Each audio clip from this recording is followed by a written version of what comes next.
तो ये कहानी है जादुई लिपस्टिक वाले पेड़ की। सुंदरवन जंगल बहुत ही खूबसूरत था। जो भी इसे देखता देखता ही रह जाता। उसमें एक बहुत ही खूबसूरत लिपस्टिक का जादुई पेड़ था। दूर दूर से पक्षी उस पेड़ को देखने आया करते और सुंदरवन गांव इसकी वजह से बहुत मशहूर था। वो जादुई पेड़ भी बहुत अच्छा था, सबको लिपस्टिक देता था। अरे अरे प्यारे पेड़, मुझे एक लिपस्टिक दे दो ना। मेरी शादी है, मैं भी बहुत सुंदर लगना चाहती हूँ। हाँ हाँ प्यारी चिड़िया, तुम मेरे ऊपर से लिपस्टिक उतार लो। शुक्रिया पेड़। यूं ही कालू और गौरी आ जाते हैं। अरे अरे कालू जी, मुझे भी ऊपर से एक लाल लिपस्टिक उतार दो, मैं तुम्हारे लिए तैयार होंगी। हाँ हाँ गौरी, तुम भी एक लिपस्टिक उतार लो। यूं वो दोनों लिपस्टिक लेके घर चले जाते हैं। अरे अरे गौरी, हमारे घर में तो अनाज भी खत्म होने वाला है और हमसे तो काम भी नहीं होता। अरे अरे, मैंने एक तरकीब सोची है। मैं सोच रही हूँ क्यों ना हम उस दरख्त से सारी लिपस्टिक उतार लें और जाकर बाजार में बेच आएं। यूं हम लोग खूब पैसा कमाएंगे। अरे अरे, वो तोड़ने नहीं देगा। वो पेड़ हमें क्यों तोड़ने देगा सारी लिपस्टिक। अरे अरे, इस बात की फिक्र तुम ना करो, ये सारी चीजें मैं संभाल लूंगी। अरे अरे सुंदरी तोती, तुम कहाँ गई थी। अरे अरे, मैं तो अपनी माँ के घर गई थी। तुम्हें मालूम है क्या, वहाँ मेरी लिपस्टिक देखकर सभी हैरान रह गए थे। मैं जाने से पहले जादुई पेड़ से लेकर गई थी। सभी लोग हमारे गांव की बहुत तारीफ करते हैं। हाँ हाँ, वो जादुई पेड़ बहुत अच्छा है और बहुत सुंदर भी है। और उसकी जादुई लिपस्टिक तो बहुत ही कमाल की है। जो भी वो लिपस्टिक लगाता है बहुत सुंदर हो जाता है। दूसरी तरफ कालू और गौरी लिपस्टिक के पेड़ के पास पहुंच जाते हैं। अरे अरे लिपस्टिक के पेड़, हमें ये सारी लिपस्टिक दे दो। अरे अरे, ये तुम क्या कह रहे हो, एक लिपस्टिक उतार लो। अरे नहीं, अब आइंदा से तुम सारी लिपस्टिक हमें दोगे। हाँ हाँ, और अगर तूने हमें ये लिपस्टिक नहीं दी तो हम कुल्हाड़े से तुझे काट देंगे।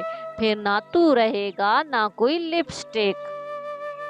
लेकिन गौरी बहन, अगर तुम ऐसे करोगी तो मेरी तो सारी सुंदरता खत्म हो जाएगी। अरे अरे, और लग जाएगी लिपस्टिक, लेकिन याद रखना किसी और पक्षी को तोड़ने ना देना। सुबह आकर हम फिर से तोड़ लेंगे। अरे ये जुल्म मत करो गौरी। यूं पेड़ चिल्लाता रहता है, लेकिन गौरी और कालू सारी लिपस्टिक उतार लेते हैं और वो दोनों सारी लिपस्टिक्स उतार कर उसे बाजार में बेच आते हैं और यूं वो घर लौट आते हैं। अरे अरे गौरी, हमने तो उस पेड़ को डरा दिया है। अब वो पेड़ हमारा हुआ और आज तो हमने बहुत पैसे कमाए हैं। अरे हाँ हाँ, तुम ठीक कह रहे हो। अब तो हम लोग अमीर हो जाएंगे। रोज उसके ऊपर से लिपस्टिक्स उतार लाएंगे और उसे बेचकर हम दोनों खूब पैसे कमाएंगे। अब अच्छे दिन आने वाले हैं। यूं ही अगली सुबह हो जाती है। अरे अरे चिंटू, मेरी बेटी की शादी है और वो दरख्त तो बहुत चढ़ाई पर है, मैं ऊपर नहीं जा सकती। क्या तुम मेरे लिए ऊपर से एक लिपस्टिक ले आओगी, मुझे अपनी बेटी को देनी है। हाँ हाँ, क्यों नहीं मीनू मौसी, मैं ले आऊंगी। वैसे भी बहुत दिन हो गए मैं पेड़ से बातें करने नहीं गई। वो मेरा बहुत अच्छा दोस्त है, मैं ले आऊंगी। यूं ही चिंटू लिपस्टिक लेने के लिए उड़ने लगती है और यूं वो उड़ते उड़ते आखिरकार उस पेड़ के पास पहुंच जाती है। लेकिन चिंटू हैरान हो जाती है। अरे अरे पेड़, तुम्हारी सारी लिपस्टिक कहाँ गई।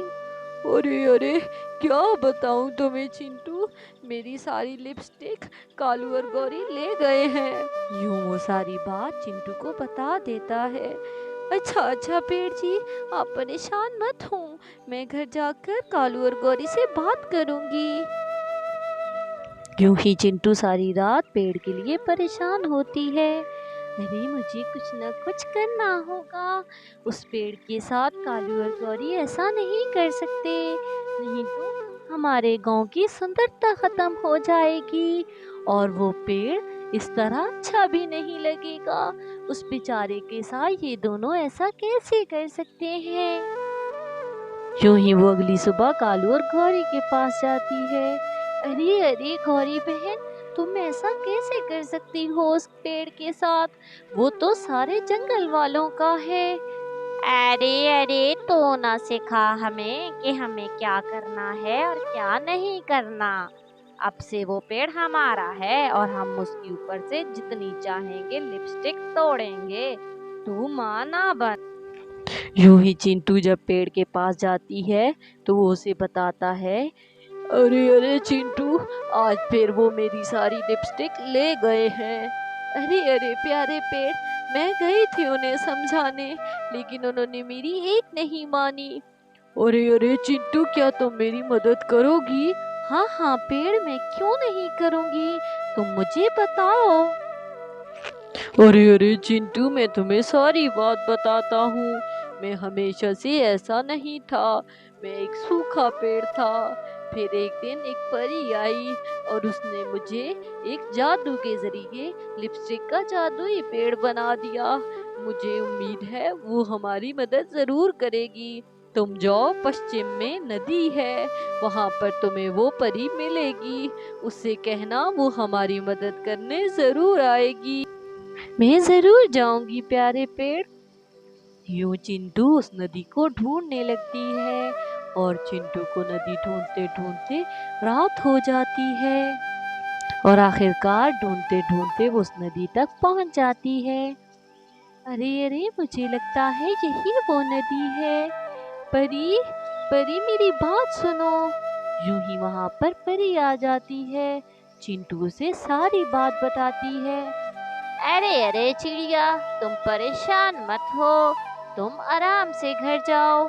मैं सुबह होते ही आ जाऊंगी और तुम देखना मैं उन दोनों दुष्ट कौवों की क्या हालत करती हूँ। उनकी हिम्मत कैसे हुई ये सब कुछ करने की। यूं ही चिंटू घर लौट आती है और यूं ही अगली सुबह हो जाती है। चिंटू जल्दी से उस पेड़ के पास जाती है। यूं ही कालू और गौरी जब दरख्त से लिपस्टिक उतारने आते हैं तो इतने में परी आ जाती है। अरे अरे दुष्ट कौवों, तुम लोगों की हिम्मत कैसे हुई मेरे दोस्त को तंग करने की। अब तुम दोनों नहीं बचोगे। यूं वो उन दोनों को जादू से मार मार कर मार देती है। अरे अरे प्यारी चिड़िया, तुम भी आ गई। इन दोनों की लाशें यहीं पड़ी रहें ताकि सबको सबक मिल सके किसी को तंग करने की क्या सजा होती है। ठीक है प्यारी परी। यूं ही उस दरख्त पर फिर से लिपस्टिक्स लगने लगती हैं। सभी पक्षी आकर वहां से लिपस्टिक्स लेके जाते हैं। सभी उस जंगल में खुशी खुशी रहने लगते हैं। तो प्यारे व्यूवर्स, हमने इस कहानी से सीखा कि हमें किसी की अच्छाई का नाजायज फायदा नहीं उठाना चाहिए।